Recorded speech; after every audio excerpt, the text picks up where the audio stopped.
رمضان الذي أنزل فيه القرآن هدى للناس وبينات من الهدى والفرقان. وقال رسول الله صلى الله عليه وسلم: من صام وقام إيمانا واحتسابا غفر له ما تقدم من ذنبه أو كما قال عليه الصلاة والسلام। নেয়ামত গুনতে গেলে তো শেষ করা যাবে না, গোনা শেষ করা যাবে না।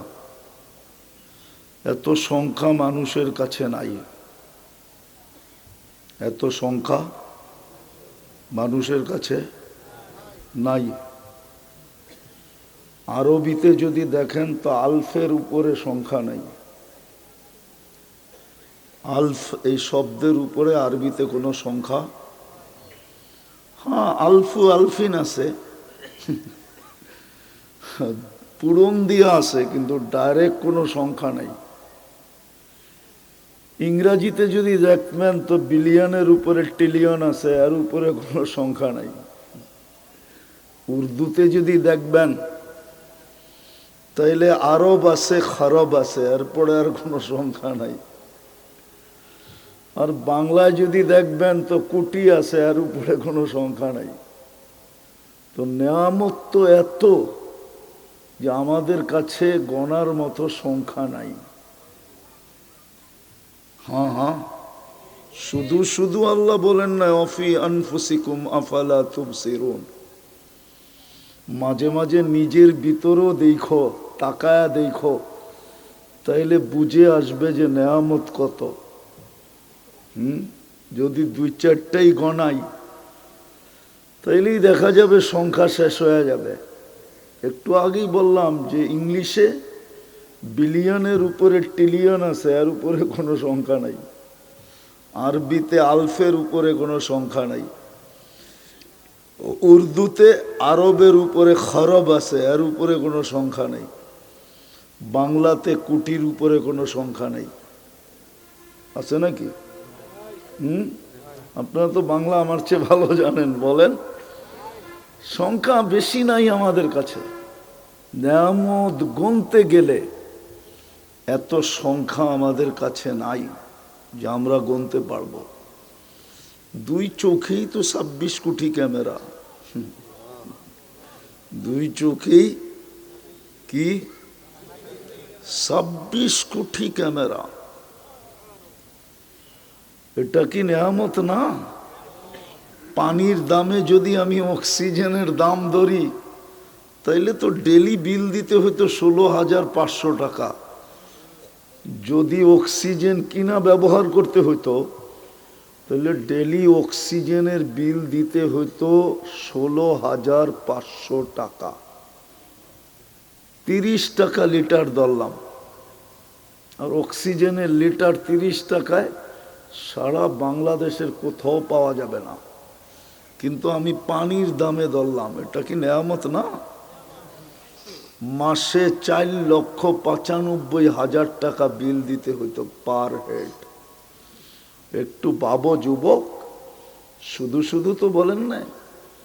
আমার নেয়ামত গুনতে গেলে তোমার সংখ্যা শেষ হয়ে যাবে, নেয়ামত শেষ হবে না। আমি সংখ্যা দেখাইলাম যে কার কাছে কতটুকু সংখ্যা আছে। খালি ইংলিশ ইংলিশ ইংলিশ, ওদের কাছে ট্রিলিয়নের উপরে কোনো সংখ্যা নাই। শুধু আরবি আরবি আরবি, ওদের কাছে আলফের উপরে কোনো সংখ্যা নাই। শুধু মাতৃভাষা মাতৃভাষা মাতৃভাষা, ওইখানে কোটির উপরে কোনো সংখ্যা নাই। কিন্তু নেয়ামত এত গণলে শেষ হবে না। কিন্তু আমি দুই একটা দেখাইতে চাইতেছি। এই যে একটা দেখাইলাম না, অক্সিজেন যদি পানির দামে কিনতে হইতো, ডায়ালিসিসের বিল যদি ডেলি পার ডায়ালিসিস 100 টাকা দিতে হইতো, তাহলে ডেলি 3600 টাকা ডায়ালিসিসের বিল দিতে হইতো। আর 100 টাকায় দুনিয়ার কোথাও ডায়ালিসিস নাই। নাক লোকমাটাকে আগে সুইঙ্গা মুখের কাছে নিতে দেরি, নাক টেস্ট করতে দেরি করে না যে গ্রানটা ঠিক আছে কিনা, আবার সাপ্লাই দিত রিপ্লাই দিতেও দেরি করে না, একদিকে সঙ্গে আরেক দিকে সাথে সাথে রিপ্লাই দেয় যে গ্রান ঠিক আছে। এটা যদি ময়মনসিংহের কোনো প্যাথোলজিতে করতে হইতো তাহলে বোঝা যেত যে টাকা কত লাগে। হ্যাঁ, যেটাই খান ওইটাই আগে টেস্ট করে খাইতে হইতো যে গ্রান ঠিক আছে কিনা। পান খান আর সিগারেট খান, যেটাই খাইতেন, পানি খান আর চা খান, আগে টেস্ট করতে হইতো গ্রান ঠিক আছে কিনা। ঠিক এরকম যদি স্বাদ টেস্ট করতে হইতো প্যাথোলজিতে, তাইলে বোঝা যেত যুবক ডেলি তোমার মা বাবার কয় টাকা গুনতে হয়। সব নেয়ামত, কিন্তু সবচেয়ে বড় নেয়ামত আমাদের উপরে তিন চারটা। সবচেয়ে বড় নেয়ামত যে আমরা মানুষ রূপে দুনিয়াতে পা রাখছি, এর চেয়ে বড় নেয়ামত নাই। দ্বিতীয়, আমরা মুসলমানের ঘরে পা রাখছি। তৃতীয়, আমরা উম্মতে মুহাম্মদী হিসাবে নির্বাচিত হয়েছি। এই তিনটা হলো সবচেয়ে বড় নেয়ামত। মানুষ হিসাবে পা রাখা, মুসলমানের ঘরে নির্বাচিত হওয়া, উম্মতে মুহাম্মদী হিসাবে বাছাইকৃত হওয়া। বাছাইকৃত বোঝেন? মনে হয় বোঝেন নাই। কি? আরে বলেন না। হাজারটা দেখা একটা নেওয়া, এটা হলো বাছাইকৃত। হাজারটা দেখছে, তারপরে একটা নিচে। আল্লাহ তো হাজারটা দেখেন নাই মনে হয়, বাছাই করতে যায় মনে হয় কোটি কোটি দেখছেন, তারপরে যেটা পছন্দ হয়েছে এটা উম্মতে মুহাম্মদী বানাইছেন। কুরআন এটাই বলে, হুয়াজতাবাকুম। কোটি দেখছেন, হতে পারে আরো বেশি দেখছেন। সমগ্র মানব জাতির ভিতর থেকে আমাদেরকে বাছাই করছেন। কিয়ামতের সকাল পর্যন্ত, ঈসা আলাইহিস সালাম পর্যন্ত যত মানুষ আর আমরা সব একসাথেই রুহের জগতে একত্রিত ছিলাম। সব মানুষের ভিতর থেকে বাছাই করা করা করা করা উম্মতে মুহাম্মদী বানাইছে। নেয়ামত কয়টা? মানুষ, মুসলমান, উম্মতে মুহাম্মদী। তিনটা সবচেয়ে বড় নেয়ামত, তিনটা সবচেয়ে বড় নেয়ামত। এই জন্যই দাবি, মানুষ হিসাবে আইসো, জানোয়ার হিসাবে আইসো না। কোরআন এই দিকে ইঙ্গিত দিছে, উলাইকা কাল আনআম। জানোয়ার হিসাবে আইসো না, মানুষ হিসাবে আইসো।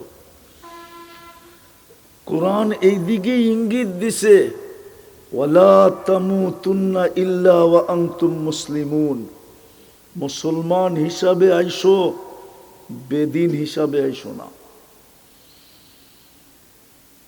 তৃতীয়টা তো সুস্পষ্ট। তৃতীয়টা সুস্পষ্ট যদি না হইতো তাহলে ইমাম বুখারী রহমতুল্লাহ আলাইহি কিতাবুল জানায়েজের ভিতরে এই হাদিস আনতেন না। কবরে সর্বপ্রথম প্রশ্ন হবে, মা কুনতা তাকুলু ফি হাদার রাজুলি মুহাম্মাদিন সাল্লাল্লাহু আলাইহি ওয়াসাল্লাম। প্রথম প্রশ্ন হবে, বলো বন্ধুর রূপে কতটুকু রূপান্তরিত ছিল। আগে এটা বলো। রব পরে বলো, দিন পরে বলো, আগে বলো বন্ধুর রূপে কতটুকু রূপান্তরিত ছিল। বানায় বলতেছি না হুজুর, আবার বুখারী নিয়ে আসেন, আমি খুলে দেখায় দিই।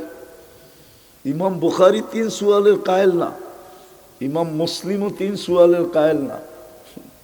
ওনারা 1 সুয়ালের কায়েল। ওনারা বলেন একটার ভিতরই 3টা। একটার ভিতরে কি তিনটা। প্রথম প্রশ্ন হবে মা কুনতা তাকুলু ফি হাযার রাজুল, বাবুল মাইয়িত ইয়াসমাউ খাফকানা আলিহি। মাইয়ে শুনেন, দাফন করে যখন যাইতে থাকে এদের পদধ্বনি শুনতে থাকেন। ওই বাবের ভিতরে এই হাদিস আনছেন। প্রথম জিজ্ঞাসা করবে, বলো ওই ব্যক্তির আদর্শে কতটুকু আদর্শবান ছিল।